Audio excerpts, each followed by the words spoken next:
সবাই কেমন আছেন? ভালো আছেন বুঝি?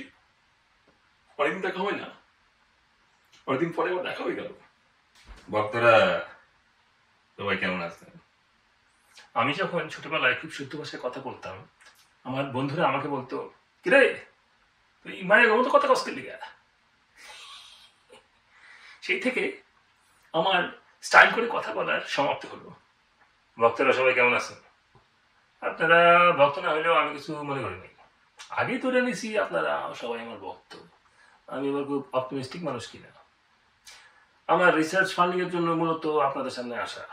ফান্ডিং পেয়ে গেলে আর আপনাদের বিরক্ত করবো না, তখন খালি সোশ্যাল মিডিয়াতে পোস্ট দিব।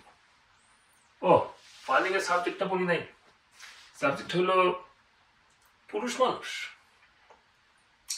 এই সাবজেক্ট নিয়ে রিসার্চ আমার বহুত দিনের, এই ধরেন 40 বছরের মতো, 25 বছরের মতো আগে ওই টপিক নিয়ে কথা বলছি। আজকে আল্লাহ ওইটারই একটা ধারাবাহিকতা। আর সেকেন্ড পার্ট, আমার ভক্তরা আবার লাইকটাই কম দেয়, দেখা হইলে সামনাসামনি গালাগালি দেয়। তাদের অনুরোধেই আবার এই সাবজেক্ট নিয়ে কথা বলা। বাই দ্য ওয়ে, গালাগালিতে আমি আবার কোনো মাইন্ড করি না। ভক্ত বইলা কথা, যারা গালি দেয় তারা তো অ্যাটলিস্ট আমার ভিডিও দেখে নাকি, তারাও তো আমার ভক্ত। কি অপটিমিস্টিক ব্যাপার। আচ্ছা, পুরুষ মানুষ কি জিনিস এই নিয়ে কি আলাপ করছিলাম সবার মনে আছে? না থাকলে আপনার নিকটের পুরুষ মানুষের দিকে আরেকবার তাকায় দেখতে পারেন। আয়নায় নিজেকে দেখে নিন। চুল ঠিক করতে হবে না।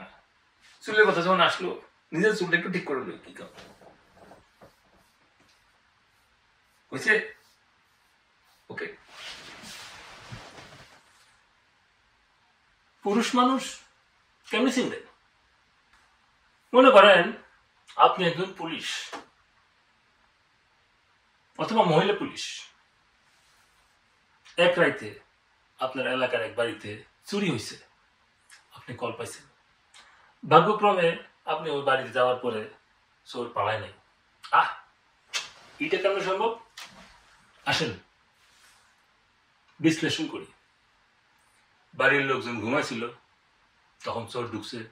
চুরির এক পর্যায়ে বাড়ির কেউ আওয়াজ পাইছে, তারপর পুলিশে কল দিছে। আপনি কল পাই তো দৌড়ান নাই, তাই না? আপনিও জমাইতেছিলেন, কল পাই এক কাপ চা বানাইলেন। আপনিও জানেন জোরে তোর পাওয়া যাবে না, তাড়াহুড়া করে কি লাভ? গিয়া বাড়ির লোকের সাথে একটু কথাবার্তা হবে, একটা রিপোর্ট লেখা হবে, তারপর আপনার মনের মতো আপনি থানা ফিরে আসবেন অথবা বাসায় ফিরে আসবেন। এমন হতে পারে যদি না আপনি ওয়ার্ক ফ্রম হোম করেন, নাইট শিফট বলে কথা।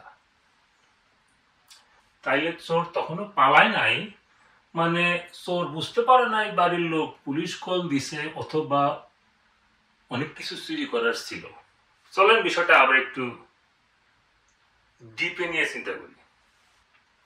এই মনে করেন চোর ঢুকছে আপনার অ্যান্টিক ঘড়িটা চুরি করবে।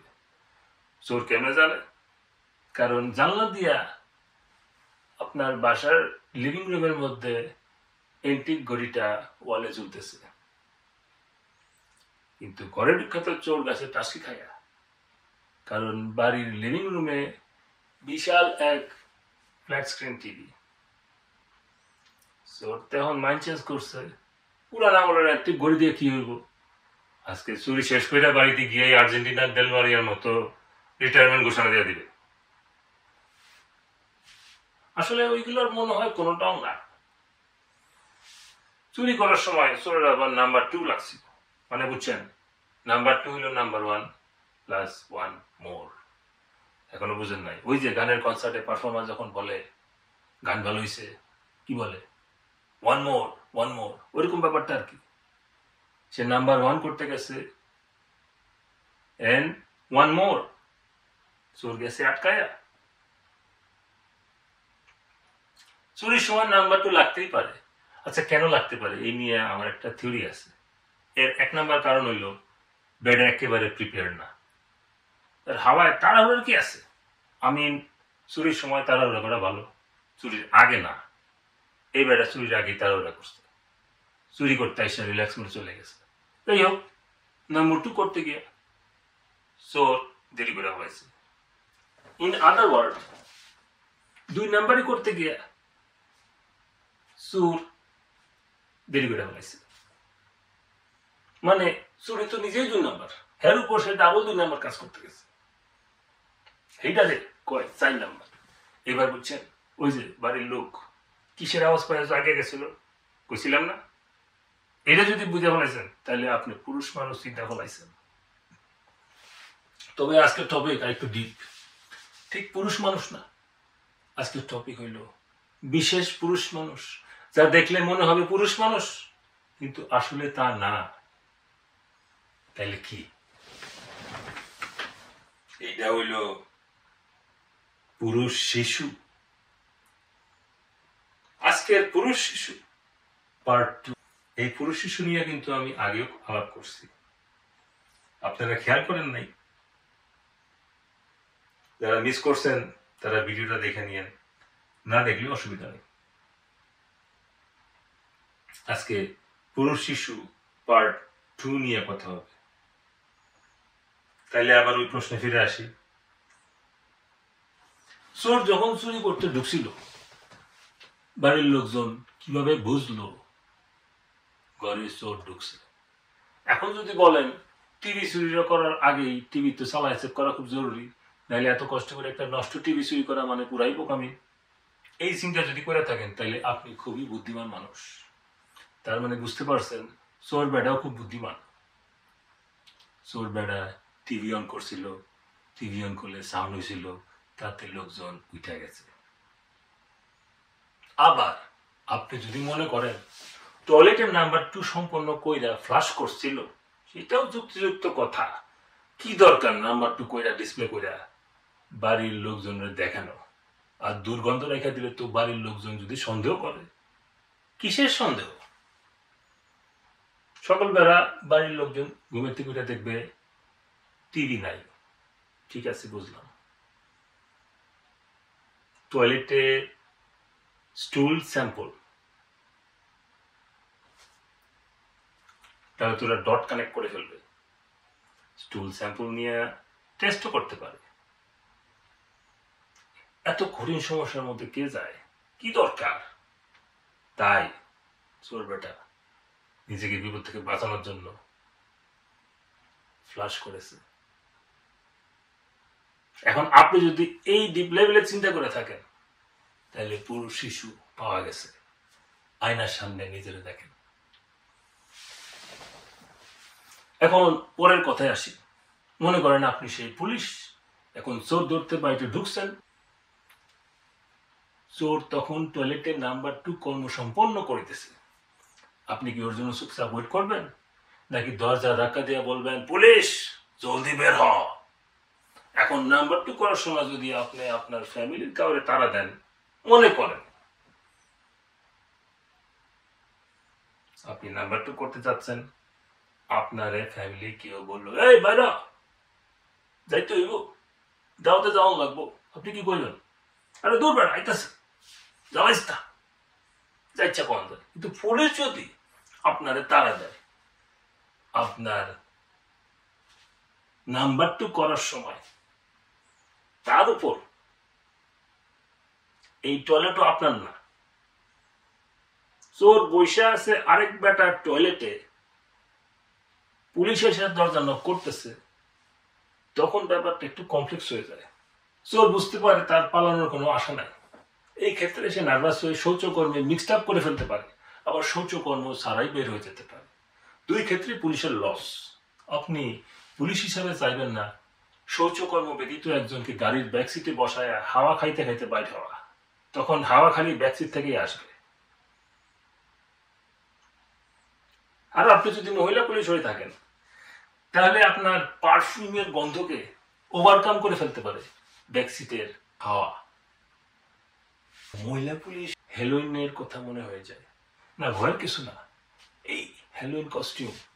হেলোইনের কথা যখন আসলো, ভূতের সিনেমা কথা একটু বলি।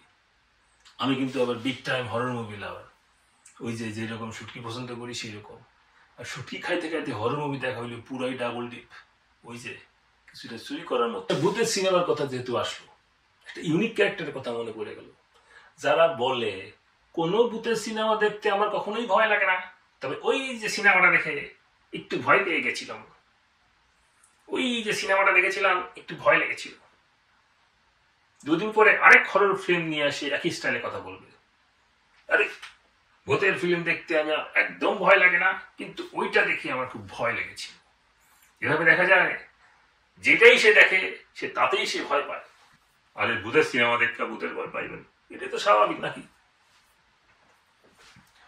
ভূতের ছবি দেখবেন আবার বড়াই করবেন, ভয় পাইবেন না, ভয় পান না, তাহলে কি মজা? বিড়ি খাইবেন হাগু হইব না, তাহলে বিড়ি খাই কোনো মজা আছে? আপনারা অনেকে জানেন না বিড়ি টানলে হাগু আসে, আমারও জানা ছিল না, ওদের অ্যাডভার্টাইজ দেখে বললাম আর কি। এর মধ্যে কথা বলে রাখি, যারা বিগ বয় হবার জন্য বিড়ি টানে উনারা আসলে বয় মাইনে শিশু। ওই শিশু ভাইদের ওয়াইফরা মনে হয় ব্যাপারটা জানে, কিন্তু সমাজের কাছে ঢাইকা রাখে, নাকি খালি ভাব করে যে জানে না। ওইসব ভাবিদের কথা মনে পড়ে গেল, যারা বলে তোমাদের ভাই না মেয়েদের এইসব আধুনিক পোশাক একেবারেই পছন্দ করে না। ওই ভাইয়ের লোকের মেলায় গেলে কিন্তু সেরকম একবারই মনে হয় না, তখন ভাইয়ের মাথা সোজা করা যায় না, ডাকলে কথা শুনে না। ভাবি যদি জানতো ভাইয়ের আসল পছন্দ কি, তাহলে অনেক আগেই অনেক কিছুর সমাধান হয়ে যেত। বাইরে কেন দোষ দেয়? ভাইয়ের সাহস আছে মুখ দিয়ে একটা কথা বাইর করার? এই আমাকে এই শাড়িটা কেমন লাগছে বলতো, এই শাড়িটা তোমাকে একদম মানাচ্ছে না, এই পোশাকে না তোমাকে একটু মোটা লাগছে। সাহস আছে এখন? এই সাহস আছে বাইর কর? পুরুষ মানুষের এই সাহস আছে? বাইরে কেন দোষ দিই? পুরুষ মানুষের মতন সত্য কথা কইয়া ভাই কি বিপদে পড়বো? প্রতিদিন তো দৌড়ানি খায় বন্ধু বাড়িতে রাত কাটানো যায়। সিঙ্গেল ফ্রেন্ডের বাসায় হয়তো কিছুদিন যায় আনটিল দে আর ম্যারিড। তাই এক্ষেত্রে স্বেচ্ছায় ওনারা পুরুষ শিশু ওরফে আর পুরুষ মানুষ হইতে পারলেন না। আসলে আর পুরুষ মানুষ হইতে চাই না, ওইটাই হইল আসল কথা। এক বউরই এত ডর, আবার দেখি কোনো কোনো ভাই একাধিক বিবাহ করিতে ব্যস্ত। আরে এতদিন মায়ের আসলে নিচে পড়ে আসিলেন, অনেকে আবার নিজের মায়ের বাদ দিয়ে অন্য মহিলার আসলে নিচে পড়ে থাকতে পছন্দ করে, ওই নিয়ে আরেকদিন কথা বলবো। এইভাবে নিজেদের যারা পুরুষ মানুষ মনে করে তারাই আবার বিয়া করতে গেলে একা যাইতে ভয় পায়, সঙ্গে ডজন খানিক বন্ধু নিয়া বরযাত্রী বানাইয়া, বিশাল এক বরযাত্রী বানাইয়া বিয়া করতে যায় একজন মেয়েরে। এখানে শিশুটাকে আমি ঠিক বুঝতে পারতেছি না, আপনারা পেরেছেন? মায়ের আঁচলের নিচ থেকে বউয়ের আঁচলের নিচে যাদের জায়গা, তাদের দিয়ে আপনারা কেন সৃষ্টিকর্তার ভরসা নাই? কেন বুঝলাম, সৃষ্টিকর্তার যখন দরকার এই জমিনে সব প্রাণীদের বংশ বিস্তার করবেন, তখন একটা বাচ্চার জন্মের দায়িত্ব পুরুষের উপর পড়ে নাই। কারণ কি? উনি নিজেই জানেন এই কাজ পুরুষ জাতি দিয়া হবে না। এই পুরুষ শিশুরা যখন ছোটবেলায় মারামারি ভাঙ্গা ভাঙ্গে খেললে বড় হয়, তখন সবাই দুনিয়াটা আবার ওদের হাতে দিয়া দেয়, চালাও শিশুরা, এইবার দুনিয়াটাও তোমরা চালাও। ওরা কি বলে, আমরা কি এখনো মারামারি ভাঙ্গাভাঙ্গি খেলতে পারি? হ্যাঁ হ্যাঁ খেলতে পারো, যত পারো খেলো, কারণ খেলা দেখার জন্য বাকি পুরুষ শিশুরা বসে আছে। সবাই তো খেলে না, বাকিরা দেখে। আচ্ছা আজকে এখানে, সবাই ভালো থাকবেন। অনেক কথা হইল, ভালো লাগলে সঙ্গে থাকবেন, লাইক দিবেন, সাবস্ক্রাইব দিবেন, আর ভালো না লাগলে অ্যাটলিস্ট কমেন্ট লিখে বললেন। আমি মান খাই না। পুরুষ শিশুরা আর আপারা ভালো থাকবেন। ধন্যবাদ।